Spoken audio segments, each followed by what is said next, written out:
Partout où vous nous captez, mesdames, messieurs, bienvenue dans cette édition du journal. Voici le sommaire. Le commissariat de la police nationale congolaise de la commune Boulenguera a été attaqué la nuit de jeudi à ce vendredi 21 octobre 2022. C'était par de présumés miliciens Maïmaï. Un d'entre ces derniers a été tué et un policier blessé lors de cette attaque. Voilà tout pour les titres. Mesdames et messieurs, bienvenue dans l'intégralité de ce journal. Je viens de le dire, des miliciens Maïmaï ont attaqué le bureau du commissariat de la police nationale congolaise de la commune Boulenguera la nuit de jeudi à ce vendredi 21 octobre 2022. Nous sommes à Butembo. Le commissaire supérieur principal Willy Lungamungendi dresse un bilan d'un milicien tué et un policier blessé par arme blanche. Le bourgmestre de la commune Boulenguera, Willy Mungendi, appelle la population à plus de vigilance. Suivez-le. Vers 22h30, il y a eu un groupe d'inciviques, n'est-ce pas ça, qui voulait tenter d'attaquer la commune de Boulenguera. Après, ça a bien suivi la réaction des services de l'ordre qui ont neutralisé l'enseignant. Donc ce sont les efforts que nous réunissons. Là, on me ramener plus beaucoup à faire un bilan de réalisation sur le plan sécuritaire. Là où nous, avec les chefs de quartier, le chef de cellule, le chef d'avenue, nous avons déjà fait sortir un plan local de sécurité de proximité. Donc, ça veut dire que nous amenons toutes les couches de la population à participer à la sécurisation de notre entité. Là, la donne a changé puisque jadis, c'était seulement les services attitrés, étatiques, c'est-à-dire les services de l'ordre, mais aujourd'hui, la donne de la sécurité de proximité intègre toutes les couches, donc c'est-à-dire la société civile, ainsi que le magistrat du parquet. Là où, quand on se retrouve, nous analysons tous les problèmes sécuritaires qui gangrènent notre entité, notamment, d'abord ici chez nous, où nous avons des problèmes de Kasuku. Là où j'ai toujours dit à mes frères ici qu'il n'y a pas un Kasuku américain. On appelle la population à la vigilance. Parce qu'aujourd'hui, la menace est très forte.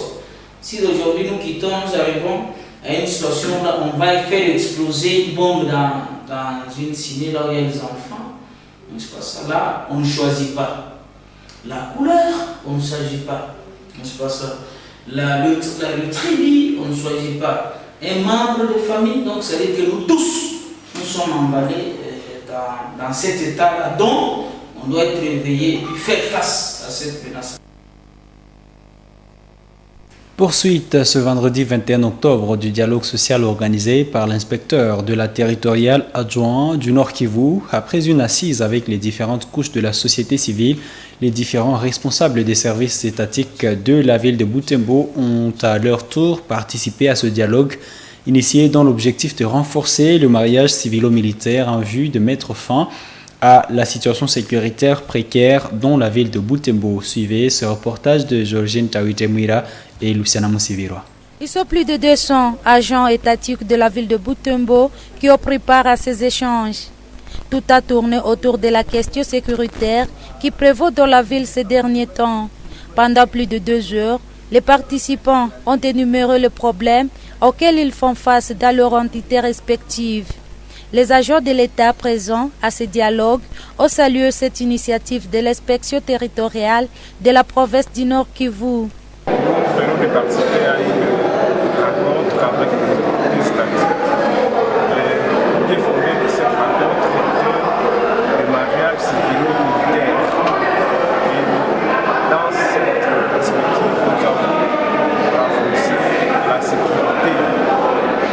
L'impérateur religieux nous a dit que la sécurité, c'est l'affaire de tous.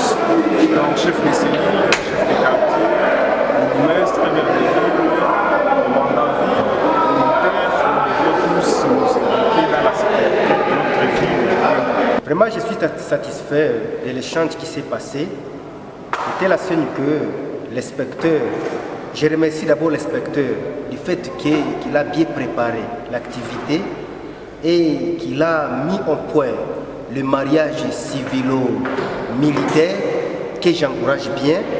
Et d'ailleurs, je demanderai que cette activité ne soit pas la toute dernière et que cette activité puisse être encore faite la prochaine fois.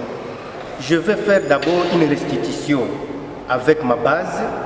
Lorsque je vais faire cette restitution, je sais que nous allons encore monter d'autres pistes de renforcer ce mariage civilo-militaire. De son côté, l'inspecteur de la territoriale adjoint du Nord Kivu a indiqué que cette activité vise à renforcer le mariage civilo-militaire brisé depuis un certain temps. Pour lui, cette cohabitation pourra permettre, tant soit peu, à limiter les cas de sécurité dans la ville de Butembo. Aujourd'hui, la société étatique, c'est-à-dire les agents de l'État, les membres du comité de sécurité, c'était pour que nous puissions étudier dans l'ensemble comment revenir encore le mariage civilo-militaire, puisque actuellement à Butembo, il y a rupture de confiance, il y a méfiance. Mais aujourd'hui, les autorités étatiques ont parlé sans tabou, comme nos frères de la société civile, hier comme ça, il y aurait une autre réunion pour que nous puissions nous mettre autour de la même table pour voir comment nous pouvons évoluer. J'ai vu que chacun s'est défoulé et chacun a dit tout ce qui était, tout ce qui s'est dit bas, on l'a dit maintenant aujourd'hui tout haut. C'est bien, nous allons prendre maintenant des dispositifs pour essayer de recadrer les choses. Une assemblée générale réunissant tous les responsables étatiques ainsi que les membres de la société civile sera organisée dans les jours à venir pour la mise à commun de différentes propositions qui ont été soulevées pendant ces 2 jours. Les habitants des Butembo et environ sont appelés à rester vigilants au vu de la situation sécuritaire précaire dans la région. Cet appel émane du président de la société civile de Butembo après une attaque des présumés rebelles l'ADF au village de Momboya dont c'était le jeudi 20 octobre dernier.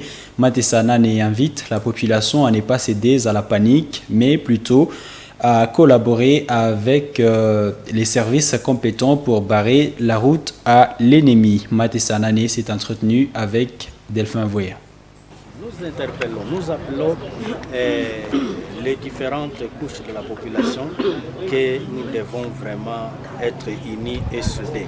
Parce que l'ennemi veut nous démoraliser, l'ennemi veut nous paralyser et nous ne devons pas baisser le bras, quelles que soient les différentes stratégies qu'il est en train de multiplier pour vouloir nous fléchir, pour vouloir nous fragiliser. Mais nous voudrions que nous puissions rester tout oreille afin de mettre hors d'état de nuire cet ennemi-là. Et donc, c'est une situation que nous déplorons. Et nous voudrions que toute la population soit en alerte. En ville de Butembo, dans les périphéries, vraiment soyons en alerte. Parce que le complot est vraiment au sommet. Et là, nous devons déjouer ce complot. Et nous saurons déjouer ce complot si nous restons unis.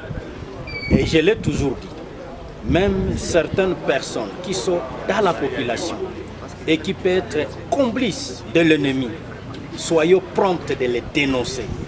Parce que ces gens, ils ne peuvent pas se donner l'itinéraire d'aller de continuer à détruire les structures, de continuer à tuer les gens, ça qui est des gens qui le facilitent, les gens du milieu.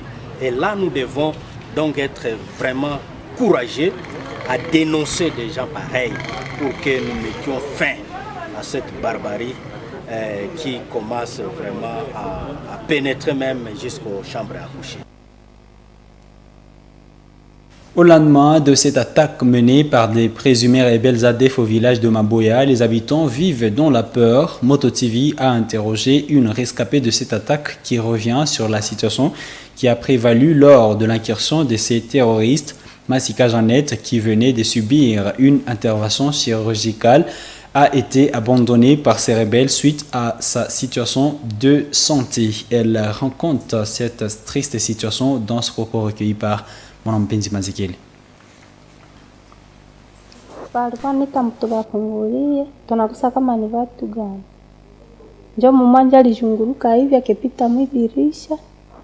Ils nous demandaient d'ouvrir pour eux la porte alors que nous ne savions même pas qui ils étaient.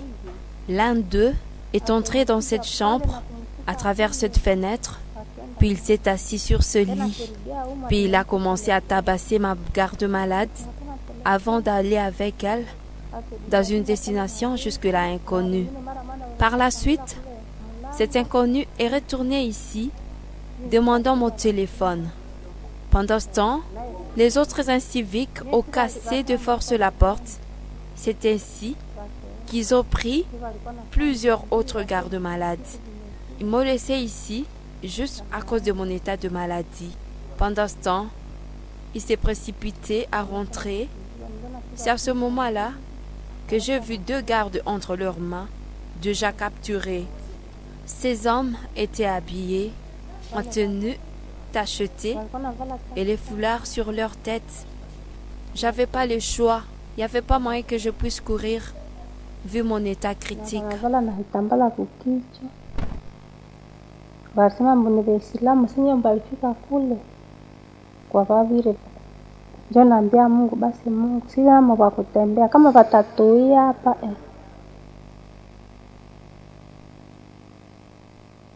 Nous allons tourner de chapitre. Les opérateurs économiques réunis au sein de l'intersyndicale des petites et moyennes entreprises en ville de Butembo campent toujours sur leurs décisions relatives à l'incivisme fiscal. Ces opérateurs économiques regrettent que la promesse qui leur a été faite par des autorités n'ait été respectée une semaine après.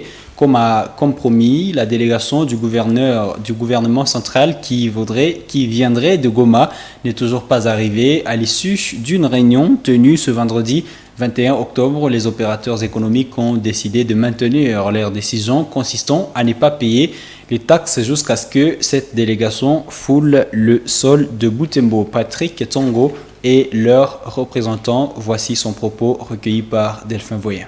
Continuons à tenir par rapport au non-paiement des taxes et impôts jusqu'à ce que cette délégation que le maire de la ville nous avait promis qu'elle est en train de venir. Nous restons toujours serrés à notre mesure de ne plus payer les taxes et impôts jusqu'à ce que cette délégation pourra fouler les pieds ici chez nous. Témoin, la situation continue à s'empirer et vous avez attendu ici hier, il y a à Maboya, il y a encore un centre de santé qui a été incendié, les boutiques, les pharmacies ont été incendiées. C'est cette situation que nous continuons à nous demander quand est-ce que cette situation pourra être vraiment éradiquée. Alors, nous ne pouvons pas chaque fois payer les taxes, alors qu'à contrepartie, l'État ne nous rassure pas la sécurité. C'est cette raison qui nous pousse à continuer à tenir notre décision de ne plus payer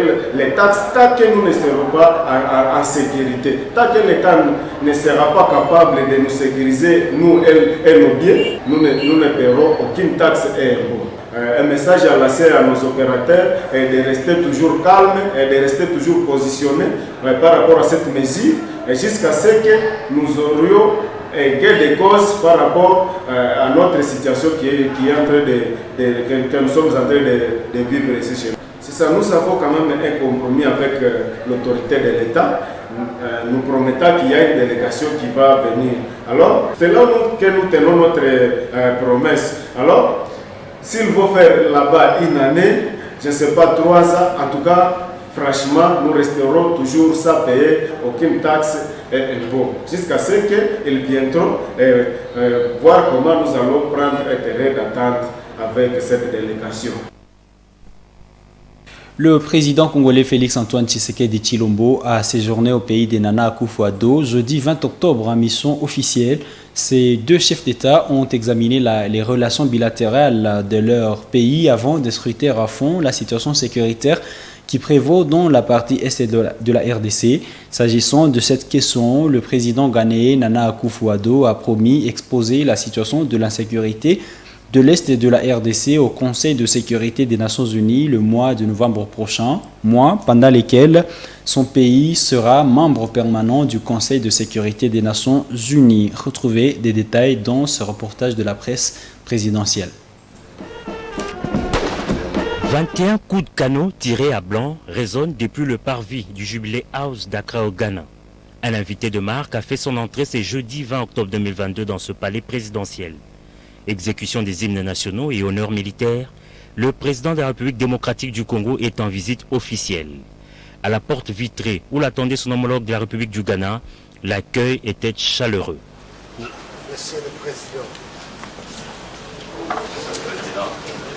Ça me fait plaisir de vous voir ici à Accra.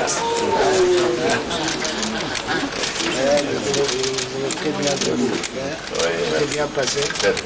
Pour immortaliser ces instants, Nana Addo Dankwa Akufo-Addo a invité Félix Antoine Tshisekedi Tshilombo à poser pour la photo officielle. Après la présentation des officiels du gouvernement du Ghana et de la RDC, les deux chefs d'État se sont retirés pour un tête-à-tête d'une dizaine de minutes. Les entretiens se sont par la suite élargis en réunion bilatérale avec les collaborateurs respectifs. Des questions de coopération entre les deux pays ont été traitées. Par la même occasion, le président Tshisekedi a remis sur la table des discussions la question sécuritaire dans l'est de la RDC, étant donné que le Ghana est d'ici le mois prochain membre non permanent du Conseil de sécurité. Il s'est agi essentiellement de développer la situation de l'est du pays, la situation sécuritaire de l'est de notre pays, parce que le Ghana est prochainement au mois de novembre membre non permanent du Conseil de sécurité. À ce titre-là, il y aura une réunion le 10 novembre à New York, réunion de haut niveau, et le président ghanéen a marqué tout son soutien au processus de pacification de l'Est. Il a mis à l'ordre du jour de cette réunion de New York la situation sécuritaire à l'Est du pays. Avant de prendre congé de son homologue, le chef de l'État congolais a été convié à apposer sa signature dans les livres d'or de ce palais. Les deux dirigeants sont convenus de se rencontrer en novembre prochain à Sharm el-Sheikh en Égypte lors de la COP27 pour faire avancer la cause de l'environnement en Afrique. Une délégation des autorités traditionnelles de l'Ituri a rencontré le Premier ministre Jean-Michel Samaloukonde le jeudi 20 octobre à Kinshasa, accompagné du vice-ministre des Affaires étrangères Sami Adoubango, un des ressortissants de cette province. La mission de cette délégation s'est inscrite dans le cadre du processus de pacification de la province de l'Ituri. Avec le Premier ministre, la délégation a échangé autour du défi de l'activisme des groupes armés et des pistes de solutions. Ces gardiens de tradition ont plaidé auprès du chef du gouvernement d'accélérer le programme de démobilisation, désarmement, relèvement communautaire et stabilisation PDDRCS, mais aussi l'augmentation de l'effectif des militaires dans leur province. Voici le propos de leurs représentants. On va remercier son Excellence, Monsieur le Premier ministre, chef du gouvernement, de sa disponibilité de nous recevoir. Nous sommes venus juste lui présenter la situation sécuritaire de l'Ituri et faire certaines recommandations pour qu'il y ait une stabilité donc sur l'ensemble de la province de l'Ituri. Il faudrait ouvrir une voie de dialogue qui va aider la communauté iturienne de la sortie des crises pour que la paix revienne sur toute l'étendue de la province de l'Ituri. Parlons sport sans transition. Le sélectionneur de l'équipe nationale A de la RDC, Sébastien Desabre, veut rajeunir l'équipe nationale. Le technicien français de 46 ans a indiqué vendredi dans une conférence de presse sa première depuis sa nomination, qu'il voudrait avoir une moyenne d'âge de 25 ans et demi pour un projet de 3 ans ou 4 ans, avec comme objectif, je cite, remporter la CAN 2025 et prendre part au Mondial 2027-26 alors, a-t-il dit. Dans sa conférence, le sélectionneur-manager dit continuer à croire à la qualification de la RDC à la CAN 2023, chose qui pourrait aider à attirer les jeunes joueurs les plus hésitants. Desabre estime qu'il a des potentiels. Pour cela, il faudra gagner 3 matchs et décrocher un nul. Toujours est-il que les cadres de l'équipe nationale peuvent encore accompagner les jeunes car la sélection a toujours besoin de joueurs avec une maturité et de l'expérience dans les compétitions internationales d'envergure. Mesdames, Messieurs, c'est la fin de cette édition du journal sur Moto TV. Merci à vous qui l'avez regardé. Au revoir.